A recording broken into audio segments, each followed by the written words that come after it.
தேசிய தலைவர் தன்னுடைய ஒரு மாவீரர் தின உரையிலே இதற்கான விடையை மிக தெளிவாக சொல்லியிருக்கிறார். தற்போது இருக்கின்ற ஜனாதிபதியினுடைய கட்சி JVPயிலே பல அரசியல் கைதிகள் இருந்திருக்கிறார்கள். இப்பொழுது வந்திருக்கின்ற ஜனாதிபதியும் புதிய மொந்தையிலே பழைய கள்ளு.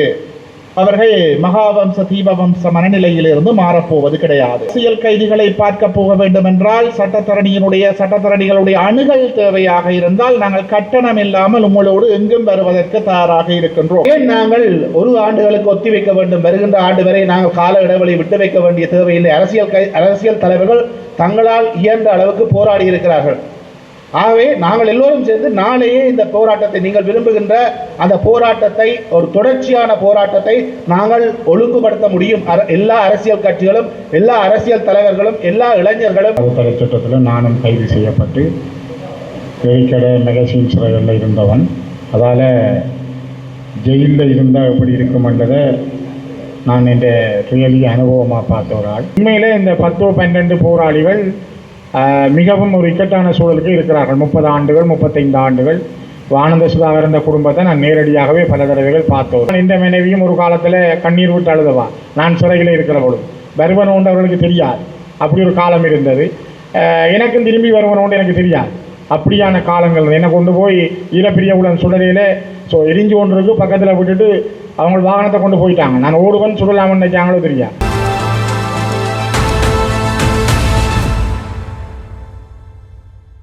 வலிகள், துன்பங்கள் எங்களுக்கு தெரியாமல் இல்லை.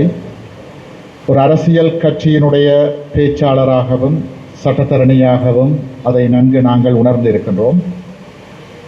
நான் மனித உரிமைகள் மற்றும் அபிவிருத்திக்கான நிலையத்தினுடைய சட்டத்தரணியாக பணியாற்றிய காலத்தில் சிரேஷ்ட சட்டத்தரணி ரட்னவேல் ஐயாவினுடைய வழிநடத்தலில் பல அரசியல் கைதிகளுக்காக ஆஜராகி இருக்கின்றேன். அவர்களினுடைய வழிகள் எங்களுக்கு நன்றாக தெரியும். தம்பியொருவர் பொதுநல வழக்கு பற்றி குறிப்பிட்டிருந்தார். அதற்கான வாய்ப்புகள் சட்டத்திலே மிக குறைவாக காணப்படுகின்றது. அவற்றை பரிசீலித்து தோல்வி கண்டவர்கள் நாங்கள். ஏனென்றால் நீங்கள் நினைக்கக்கூடாது சட்டத்தரணிகள் இலங்கையினுடைய சட்டத்திட்டங்களுக்குள்ளாலே எல்லாவற்றையும் சாதித்து விடலாம் என்று. தேசிய தலைவர் தன்னுடைய ஒரு மாவீரர் தின உரையிலே இதற்கான விடையை மிக தெளிவாக சொல்லியிருக்கிறார். இலங்கையினுடைய ஒற்றையாட்சி கட்டமைப்புக்குள் தமிழர்கள் தங்களுக்கான தீர்வை தேடுவது என்பது இருட்டறைக்குள்ளே கருத்த பூனையை தேடுவதை போன்றது. இருட்டறைக்குள்ளே கருத்த பூனையை தேடினால் கண்டுபிடிக்க முடியாது. அதேபோல் இலங்கையினுடைய சட்டத்திட்டங்களுக்குள்ளே தமிழர்களுக்கான தீர்வு இல்லை. அதனால்தான் நாங்கள் சர்வதேச விசாரணையை, சர்வதேச மத்தியஸ்தத்தை வேண்டி நிற்கின்றோம். அதற்காக நாங்கள் உள்நாட்டுக்குள் செயற்படாமல் இருக்க முடியாது என்பதற்காக செயற்பட்டு கொண்டிருக்கின்றோம். வெறுமனே ஜனாதிபதியை நம்பி பயனில்லை. ஏனென்றால் தற்போது இருக்கின்ற ஜனாதிபதியினுடைய கட்சி JVPயிலே பல அரசியல் கைதிகள் இருந்திருக்கிறார்கள். அவர்களுக்கு அதனுடைய வழி நன்றாக தெரியும். JVPயினுடைய ஸ்தாபகரான ரோகண விஜயவீரவினுடைய குடும்பத்திற்கு இன்றைக்கும் அரசாங்கத்தினால் மாதாந்தம் கொடுப்பனவுகள் வழங்கப்பட்டு கொண்டிருக்கிறது. அரசியல் கைதிகளினுடைய வலி அவர்களுக்கு தெரியும். ஆனால் இப்பொழுது வந்திருக்கின்ற ஜனாதிபதியும் புதிய மொந்தையிலே பழைய கள்ளு. அவர்கள் மகாவம்ச தீபவம்ச மனநிலையிலிருந்து மாறப்போவது கிடையாது. இந்த உண்மையை உணர்ந்தவர்களாக அவரிடம் கோரிக்கையை வைப்பதோடு மாத்திரம் எங்களுடைய பணிகள் முடிவடைந்து விட்டது என்று நின்று விடாது. எமது சக்திக்கு அப்பால் பட்டு நாங்கள் அனைவரும் திரண்டு போராட வேண்டும். அதற்கு நாங்களும் தயாராக இருக்கின்றோம். தம்பியொருவர் சொல்லியிருந்தார் எங்களுடைய அரசியல் சம்பந்தமாக. உண்மையில் தமிழ் தேசிய மக்கள் முன்னணி சார்ந்த சைக்கிள் கட்சியினுடைய அந்த கூட்டு என்பது தேவைகளுக்கான கூட்டு அல்ல. பயங்கரவாத தடை சட்டத்தை விட மிக மோசமான ஒற்றையாட்சிக்குட்பட்ட ஏக்கிய ராஜி என்கின்ற ஒரு யாப்பு வர இருக்கிறது. அதை நிராகரிப்பதற்கான கூட்டு. அதில் நீங்களும் நாங்களும் சேர வேண்டும் என்பது ஒரு பக்கம் இருக்க, அரசியல் கைதிகளினுடைய விடுதலைக்காக அண்ணன் கோமகனுடைய சகல செயற்பாடுகளுக்கும் அரசியல் கைதிகளினுடைய உறவுகளுக்கும் நாங்களும் எமது கட்சி சார்ந்த தமிழ் தேசிய பேரவை சார்ந்த பாராளுமன்ற உறுப்பினர் கஜேந்திரகுமார் பொன்னம்பலம் அவர்களும் சட்டத்தரணியாக நாங்களும் சகல வழிகளிலும் ஒத்துழைக்க தயாராக இருக்கின்றோம். ஒரு கதைக்கு நீங்கள் உங்களுடைய அரசியல் கைதிகளை பார்க்க போக வேண்டும் என்றால் சட்டத்தரணிகளுடைய அணுகல் தேவையாக இருந்தால் நாங்கள் கட்டணம் இல்லாமல் உங்களோடு எங்கும் வருவதற்கு தயாராக இருக்கின்றோம். உங்களுடைய சகல போராட்டங்களுக்கும் ஒத்துழைக்க தயாராக இருக்கின்றோம். ஏனென்றால் எங்களுடைய கட்சியினுடைய 8 மாவட்ட அமைப்பாளர்களில் 2 அமைப்பாளர்கள் அரசியல் கைதிகளாக இருந்து விடுதலையானவர்கள்.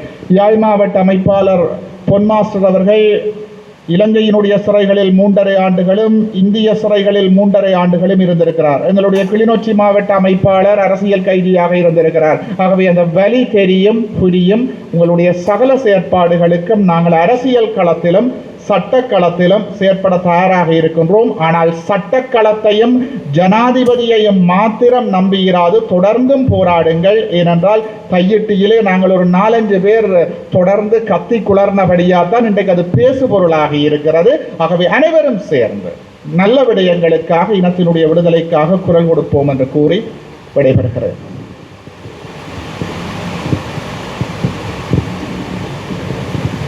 இந்த சந்தர்ப்பத்தில் 2 விடயங்கள் தொடர்பாக பேசப்படுகிறது. ஒன்று, சட்ட ரீதியாக இந்த அரசியல் கைதிகளுடைய விடுதலையை சாத்தியமாக்குவதா அல்லது அரசியல் ரீதியாக அவர்களுடைய விடுதலையை சாத்தியமாக்குவதா என்பது தொடர்பான 2 கருத்துக்கள் இங்கு பேசப்படுகின்றன. என்னை பொறுத்த மட்டிலே அடிப்படை உரிமை மீறல் வழக்கு என்று பொதுநல வழக்குகள் தாக்கல் செய்வதற்கு சட்டத்தில் இடம் கிடையாது. ஆனால் அரசியல் கைதிகளுடைய விடயம் தொடர்பிலே பல்வேறு அடிப்படை உரிமை மீறல் வழக்குகள் உயர் நீதிமன்றத்திலே தாக்கல் செய்யப்பட்டிருக்கிறது.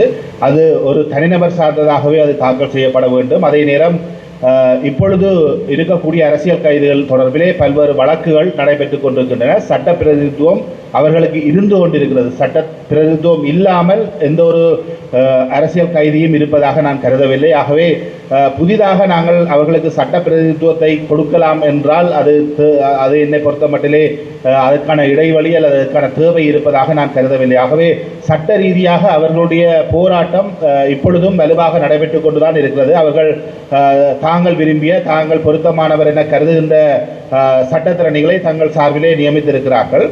ஆனால் என்னை பொறுத்த மட்டிலே ஒரு விடயத்தை நான் சொல்ல முடியும். ஏற்கனவே கோமகன் சொன்னது போல 10 அரசியல் கைதிகள் தண்டனை பெற்றிருக்கிறார்கள். அதிலே 8 அரசியல் கைதிகள் தண்டனை பெற்றிருக்கிறார்கள். அதிலே 2 மரண தண்டனையும் ஏனையோருக்கு ஆயுள் தண்டனையும் விதிக்கப்பட்டிருப்பதாக சொல்லியிருக்கின்றார்.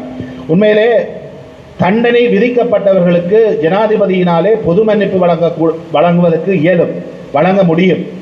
பாரதலட்சுமனை கொலை செய்த பாதாள உலக குழு தலைவராக இருந்திருக்கக்கூடிய துமிந்த சில்வாவுக்கே ஜனாதிபதியினாலே மன்னிப்பு வழங்க முடியுமாக இருந்தால் இந்த அரசியல் கைதிகளுக்கு மன்னிப்பு வழங்கக்கூடாது என்று எதுவும் இல்லை. ஆகவே நான் நினைக்கின்றேன், எங்களுடைய அரசியல் தலைவர்களும் கடந்த காலங்களிலே நான் உட்பட எல்லா சந்தர்ப்பங்களிலும் எல்லா இடங்களிலும் சர்வதேச மட்டங்களிலும் சரி நாங்கள் தொடர்ச்சியாக அரசியல் கைதிகளை விடுதலை செய்ய வேண்டும் என்று தொடர்ச்சியாக குரல் எடுப்பித்தான் வருகின்றோம். எந்த ஒரு தமிழ் பாராளுமன்ற உறுப்பினரும் அரசியல் கைதிகளை விடுதலை தொடர்பில் அக்கறை இல்லாமல் இருந்திருப்பார்கள் என்று நான் நினைக்கவில்லை. ஆனால் எங்களுடைய அந்த கருத்து, எங்களுடைய கோரிக்கை சர்வதேச மட்டத்திலும் சரி உள்நாட்டிலும் சரி அது ஒரு காத்திரமான தாக்கத்தை ஏற்படுத்தி இன்று ஒட்டுமொத்தமாக தமிழ் அரசியல் கைதிகளை விடுவிக்கின்ற நிலைமை வரவில்லை என்பதுதான் துரதிர்ஷ்டவசமான உண்மை. ஏற்கனவே பேசி சென்ற ஒரு இளைஞன் அவருடைய ஒரு கருத்தை முன்வைத்திருந்தார். இந்த ஆண்டு இறுதிக்குள் அரசியல் தலைவர்கள் முயற்சி செய்து இந்த கைதிகளினுடைய விடுதலையை சாத்தியமாக்கவில்லை என்றால் இளைஞர்கள் அந்த போராட்டத்தை கையில் எடுத்து வருகின்ற ஆண்டு ஜனவரி முதல் போராடுவதற்கு தயாராக இருக்கிறோம் என்று சொல்லியிருந்தார். அவருடைய கருத்தோடு நான் முற்றுமுழுதாக இணங்குகின்றேன். ஆனால் அவரிடம் சொல்லுகின்ற ஒரே ஒரு விடயம், ஏன் நாங்கள் 1 ஆண்டுகளுக்கு ஒத்தி வைக்க வேண்டும்? வருகின்ற ஆண்டு வரை நாங்கள் கால இடைவெளி விட்டு வைக்க வேண்டிய தேவையில்லை. அரசியல் தலைவர்கள் தங்களால் இயன்ற அளவுக்கு போராடி இருக்கிறார்கள்.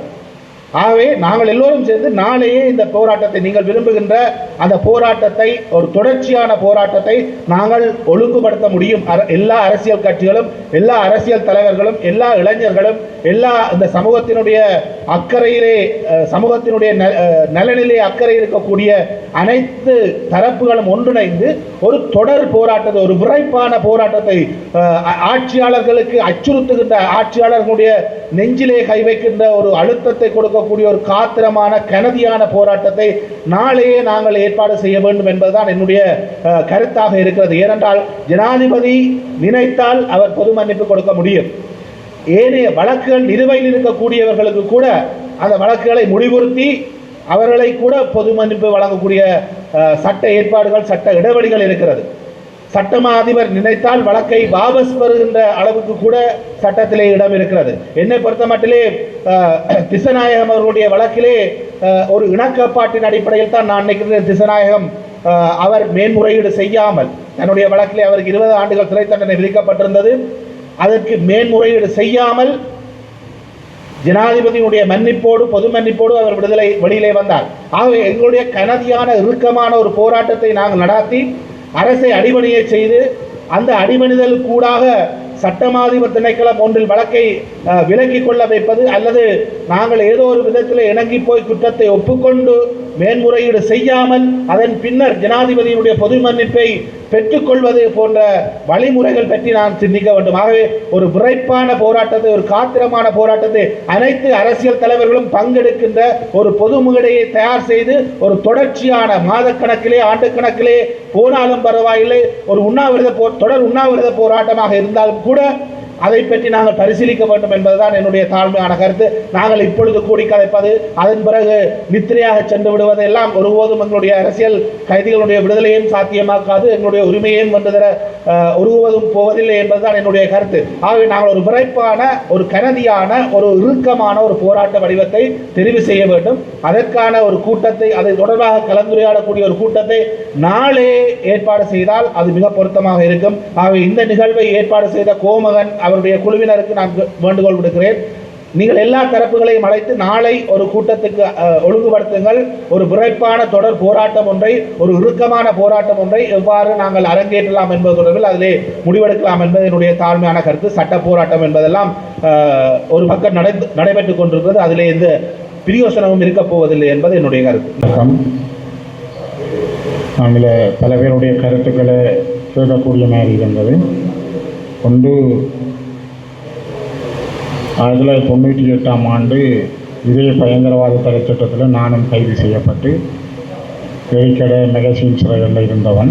அதால் ஜெயிலில் இருந்தால் எப்படி இருக்குமென்றதை நான் என் ரியலி அனுபவமாக பார்த்த ஒரு ஆள். பிணையில் தான் வெளியில் வந்தேன், இன்றைக்கும் பிணையில் தான் இருக்கிறேன். அதே போல் உங்களுக்கு தெரியும், நான் பாராளுமன்ற உறுப்பினர் இருக்க பொழுது 2011ஆம் ஆண்டில் நொச்சியாகமவில் வச்சு சுடப்பட்டவர்கள் இன்றைக்கு சுதந்திரமாக இருக்கிறார், சுட்டவர்கள் சுதந்திரமாக இருக்கிறார்கள். 6 தடவைகள் 4ஆம் மாடிக்கு விசாரணைக்கு போனார். 6 தடவைகளும் விசாரணைக்கு போயிருக்க எப்படி இருந்திருக்கும், என்ன கேட்டிருப்பார்கள், என்ன நடந்திருக்கும்ன்றது அதுக்கு நான் பாராளுமன்ற உறுப்பினராக வந்த பிறகு. அரசியல் கைதிகளுடைய விடுதலையில் 2010ஆம் ஆண்டில் இருந்து நான் பாராளுமன்ற உறுப்பினராக வந்த காலத்திலிருந்து நாங்கள் எடுக்கக்கூடிய பல முயற்சிகளை முன்னெடுத்திருக்கிறோம். அதில் ஓரளவு வெற்றியும் கண்டிருக்கிறோம். குறிப்பாக தமிழினி உட்பட பல போராளிகள் வெலிக்கடை மெகசினில் பூசாவில் இருக்கிற பொழுது நான் நேரடியாக சென்று பார்த்திருக்கிறேன், அவர்களோடு உரையாடி இருக்கிறேன். பெருநாட்கள் வர்ற பொழுது அதை ஒரு சாட்டாக வைத்து அவர்களோடு இன்னும் கூட உரையாடி அவர்களை வெளியில் எடுக்கிறதுக்கான முயற்சிகளை நாங்கள் அந்த நேரத்தில் பல கட்சிகளாக, நான் தனியாக என்று சொல்லல, பல கட்சிகளாகத்தான் முயற்சி செய்து அதை வெற்றி கண்டனாங்க. அந்த முயற்சியினுடைய வெற்றி பல பேர் வெளியில் வந்திருக்கிறார். 2015 19ஆம் ஆண்டுக்குள்ளே 103 அரசியல் கைதிகள் விடுதலை செய்யப்பட்டார். நீங்கள் எத்தனை பேர் அதை ஞாபகத்தில் வச்சுருக்கிறீங்களோ தெரியாது. சிலவிட அதுக்கு நீங்கள் வேறு நியாயங்களை சொல்லக்கூடும். அரசியல் கைதிகளாக 103 பேர் 2015 19க்குள்ளே மாகாண சபை இருக்கும் பொழுதும் நாங்கள் அரசோடு பேசி மெல்ல மெல்ல சத்தம் போடாமல் அவர்களை வெளியில் விடுதலை செய்கிற வேலைகளை செய்தாங்க. அதே நேரம் இல்லை நினைக்கிறேன் அண்ணன் மாவிசநாதராஜா உயிரோடு இல்லை, அவரும் நானும் ஒரு முறை சார்ல்ஸ் செர்மல்நாதனும் சிறையில் சென்று கிட்டத்தட்ட 3 மணி நேரங்கள் இருந்து பட்டியல் எடுத்து மைத்ரிபால சிறிசேனவோட கூட கதைச்ச நாட்கள் உண்டு. இன்றைக்கு சார்ல்ஸ் செர்மல்நாதன் உயிரோடு இருக்கிறார். நீங்கள் கேட்கலாம், கூடுதலாக இந்த அரசியல் கைதிகள் விடுதலையில் சார்ல்ஸ் செர்மல்நாதன் நிறைய தரங்கள் முயற்சி பண்ணி பல பேருடைய விடுதலைகளில் அவர் ஒரு காரணகர்த்தாவாக இருந்தவர். ஆகவே அரசியல் கைதிகளின் விடுதலையில் நாங்கள் ஒன்றும் பார்க்காமல் இருந்ததாக அல்லது பேசாமல் இருந்ததாக சிலர் பேசிக்கொள்வது மனசுக்கு வருத்தமாக இருக்குது. இருந்தாலும் பரவாயில்லை, செய்ய வேண்டிய காரியங்களை அந்தந்த நேரங்களில் செய்திருக்கிறோம் என்று நான் திருப்திப்பட்டுக் கொள்வேன். இப்பொழுது கூட அரசியல் கைதிகள் என்று நாங்கள் பேசுகிற பொழுது உங்களுக்கு தெரியும், இப்போ இருக்கிற அரசாங்கத்தினுடைய நீதி அமைச்சர் நாணயக்கார அவர் சொல்கிறார் அப்படி ஒரு தரம் இல்லையா. அப்போ ஆரை கேட்குறது, அரசியல் கைதிலேருந்து ஆரை கேட்குறது. நான் கோமகரன்னா கேட்டேன், என்னடாப்பா இவன் இப்படி சொல்கிறான், நாங்கள் ஆரோட கதைக்கிறது. அப்போ அரசியல் கைதின்னா இத்தனை பேர் இருக்கணும்.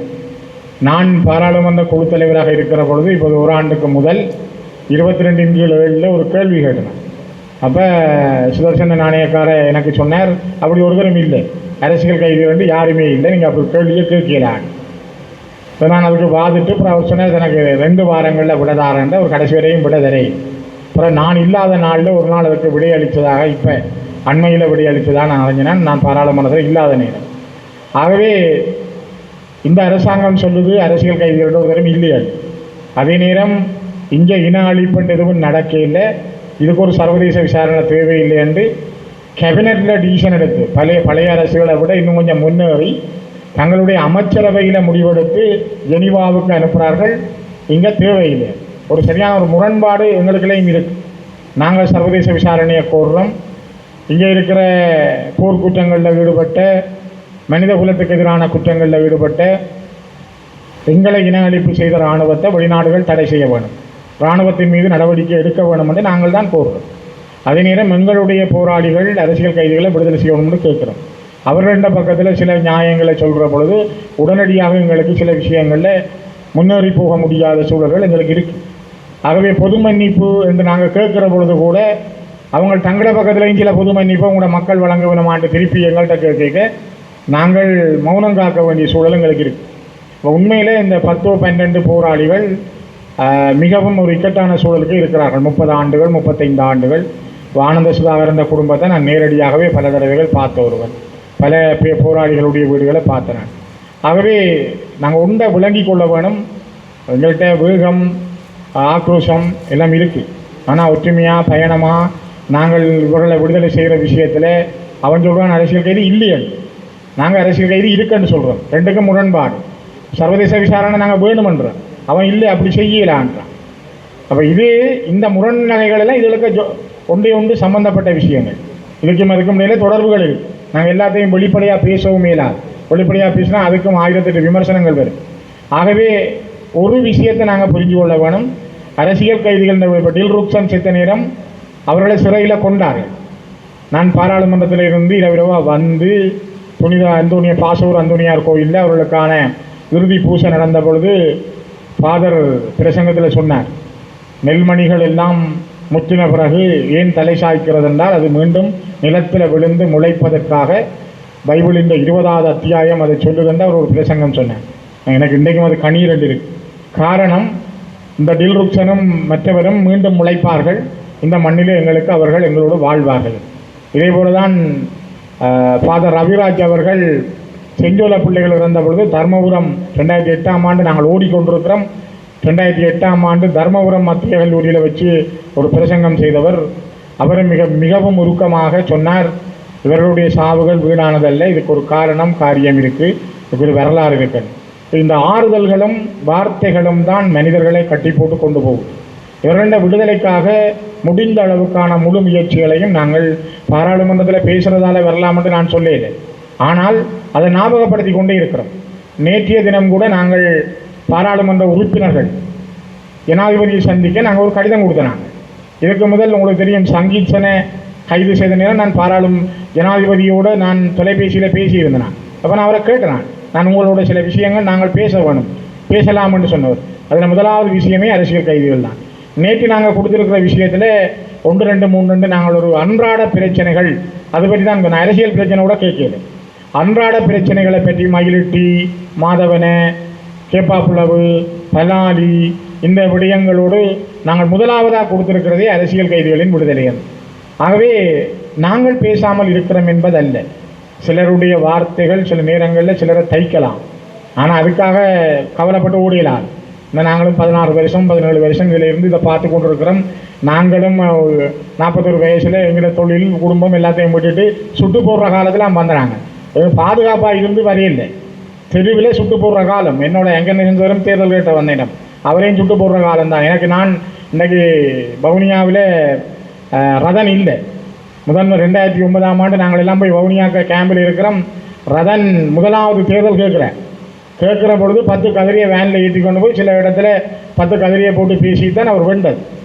ஆனால் ரதன்ட வீட்டு கேட்டுக்கு அடுத்த நாள் விடிய ரிசல்ட் வரப்போது கேட்டுக்குள்ளே போராளியை சுட்டு கொண்டு வந்து போட்டிருக்கிறார். சுட்டு போட்ட காலத்தில் இப்படியெல்லாம் முன்னுக்கு ரெண்டு பலர் அரசியல் செய்தார்கள். இப்பொழுது கொஞ்சம் பேசக்கூடிய காலம் இருக்குது. அதுக்காக கடந்த காலத்தில் ஒரு தரம் ஒன்றும் செய்யலை என்று சொல்கிறது. நான் அதை தான் திருப்பி சொல்கிறேன். 2015 20 வரைக்கும் மாவீரனை இறந்துட்டார். 103 அரசியல் கைதிகள் நாங்கள் விடுதலை செய்கிறாங்க. நாங்கள் என்றது கூட்டமைப்பாக எல்லா பாராளுமன்ற உறுப்பினர்களும் மாகாண சபையில் இருந்த அமைச்சர்கள், மாகாண சபையில் இருந்த முதலமைச்சர் உட்பட எல்லாருடைய கூட்டு பொறுப்போடும் முயற்சியோடும் தான் அவர்கள் விடுதலை போராடும் பொழுது எல்லாரும் அதுதான் காய்ச்சல். சீஃப் மினிஸ்டர் கதைச்சாலும் அதுதான், மினிஸ்டர்ஸ் கதைச்சாலும் அதுதான், எம்பிமார் கதைச்சாலும் அதுதான். அந்த முயற்சி 103 பேரை விடுதலை செய்த பண்ண பட்டியலும் தரலாம். 103 பேர பட்டியலும் எங்கள்கிட்ட இருக்கு. அதே போல தான் இந்த முயற்சிகள் 2020 24 வரைக்கும் நாங்கள் சார்ஜ் நிர்மல்நாதன் நாங்கள் நிறுத்த முயற்சிகளையும் நாங்கள் கிட்டத்தட்ட 21 பேரை விடுதலை செய்திருக்கிறோம். சத்தம் போடாமல் விடுதலை. இது பரபரப்பு காட்டியும் சிலது செய்யலாது. ஆனந்த சுதாகர் உபரித்த வழக்கை நீங்கள் பார்க்கணும். அதான் சுவாசனா சரி, இது வழக்கு போட்டு செய்கிற விஷயம் இல்லை. இலங்கையின் சட்டத்துக்கு வராது. மணிவண்ணனும் அதை தான் சொன்னேன். சட்டத்துக்குள்ளால நீங்கள் வெள்ளலான வாழ்க்கையில் எடுக்கலாம் வழியில். இதுக்கு பொதுமை இப்போ நாங்கள் வீரம் பேசுகிறதால சில விஷயத்தை நாங்கள் எடுத்துக்கொள்ளவும் இயலாது. ஆனால் இது ஒரு அறவழியான போராட்டங்கள், அடிக்கடி அதுக்கான நெருக்கடிகள், எல்லாரும் நாங்கள் சந்திக்கிற ராஜதந்திரிகளோ தூதுவர்களிடம் திரும்ப சொல்கிற விஷயங்கள், இவற்றைத்தான் நாங்கள் மையமாக இந்த வீடியோ படத்தை கூட நான் குறும்படத்தை பார்க்குற பொழுதும் எனக்கு ஆனந்த சுதாகரன் ஞாபகம் தான் வந்தது. அவற்றை குடும்பத்தை பற்றி கூட ஒரு மென்மையான ஒரு ஓட்டம் ஒன்று அதில் இருந்தது. ஆகவே தயவு செய்து இதில் இருக்கிற போராளிகள், சிறை கைதிகளாக இருக்கிறவருடைய சகோதரர்கள் சகோதரிகள், உங்களுடைய கண்ணீர், உங்களோட குடும்பம், நீங்கள் விடுற கண்ணீர் மிக பெருமதியானது. உங்களை போல தான் இந்த மனைவியும் ஒரு காலத்தில் கண்ணீர் விட்டு அழுதவா. நான் சிறையில் இருக்கிற பொழுது வருவன் உண்டு அவர்களுக்கு தெரியாது. அப்படி ஒரு காலம் இருந்தது. எனக்கும் திரும்பி வருவன் உண்டு எனக்கு தெரியாது. அப்படியான காலங்கள் என்னை கொண்டு போய் ஈழப்பிரியவுடன் சுடலையில் எரிஞ்சு கொண்டிருக்கு பக்கத்தில் விட்டுட்டு அவங்க வாகனத்தை கொண்டு போயிட்டாங்க. நான் ஓடுவன் சுடலாமன்னு நினைச்சாங்களோ தெரியாது. நான் எழும்பி ஓடு இல்லை. இரவு 1 மணி 12 மணி இருக்குது. திருப்பி 4 மணிக்கு நான் அதில் இருக்கிறேன். பொடி எரிஞ்சு கொண்டு இருக்கிறேன். திரும்ப வந்து என்னை ஏற்றி கொண்டு திரும்ப ஜெயிலில் போட்டாங்க. இப்படியெல்லாம் நான் ரியலி நானும் என் வாழ்க்கையில் அனுபவித்து வந்தேன். அதால் உங்களுக்கு சொல்கிறேன், நாங்கள் உங்களோட கண்ணீரின் பெருமதியை உணர்ந்தவர்கள், உங்களுடைய மன கஷ்டங்களை தெரிந்தவர்கள். யாராவது இதில் இருக்கிறவர் யாரும் ஒரு அனுபவம் இல்லை, ஒருத்தருக்கும் இதை இப்படி தெரியாது என்பதல்ல. ஆனால் அந்த அரசியல் கைதிகளின் விடுதலையில் ஒவ்வொருவரும் ஏதோ ஒரு வகையில் முயற்சிக்கிறார்கள். அந்த முயற்சி தொடரும். இளைய தலைமுறையினர் நீங்கள் எடுக்கிற முயற்சிகளுக்கு எங்களுடைய பூரணமான ஆதரவு இருக்கும். நாங்கள் சவால் விட மாட்டோம். ஆனால் நாங்கள் மெல்ல மெல்ல எடுக்கக்கூடிய விஷயங்களை கையாளுவோம். எங்களால் முடிந்தளவு இந்த விடுதலைக்காக முழு முயற்சிகளை மேற்கொள்வோம். தாயக விடுதலைக்காக தங்களுடைய இன்னுயிர்களை இந்த மாவீரர்களை நெஞ்சிலே இருத்தி கொண்டு தமிழின அழிப்பு இனப்படுகொலையாலே படுகொலை செய்யப்பட்ட தமிழ் அரசியல் கைதிகள் உட்பட்ட தமிழ் உறவுகளை மனதிலே நினைந்து கொண்டு தமிழ் அரசியல் கைதிகளுடைய விடுதலை என்கின்ற விடயத்தை நோக்கும் பொழுது எங்களுடைய உறவுகளை விடுதலை செய்வதற்கு நாங்கள் என்ன செய்ய முடியும் என்ற கேள்விக்கான பதிலாக சில கருத்துக்களை முன்வைக்கிறேன். ஸ்ரீலங்காவினுடைய பாராளுமன்றத்திலே பாராளுமன்ற உறுப்பினர்களாக காலத்துக்கு காலம் இதற்கான அழுத்தம் கொடுக்கப்பட்டு வந்து கொண்டிருக்கிறது. அது பாராளுமன்ற உறுப்பினர்கள் சிறைச்சாலைகளுக்கு விஜயம் செய்வதாக இருக்கலாம், பாராளுமன்றத்திலே குரல் கொடுப்பதாக இருக்கலாம், மற்றும் ஏனைய செயற்பாடுகளை செய்கின்ற விடயமாக இருக்கலாம். அதிலே மீண்டும் ஒரு தடவை முயற்சி செய்து பார்க்கலாம் என்கின்ற ஒரு வேண்டுகோள்.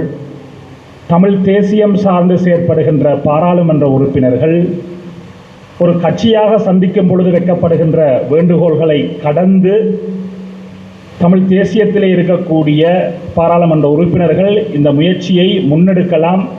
தமிழ் பேசுகின்ற எங்களுடைய இஸ்லாமிய முஸ்லிம் பாராளுமன்ற உறுப்பினர்கள், மலையக பாராளுமன்ற உறுப்பினர்கள் உள்ளிட்ட சிங்கள பாராளுமன்ற உறுப்பினர்கள் கூட தமிழ் அரசியல் கைதிகளுடைய விடயத்தை விளங்கப்படுத்தினால் இந்த முயற்சிக்கு இந்த விடயத்திலே ஆதரவு தரக்கூடியவர்கள் கூட இருப்பார்கள்.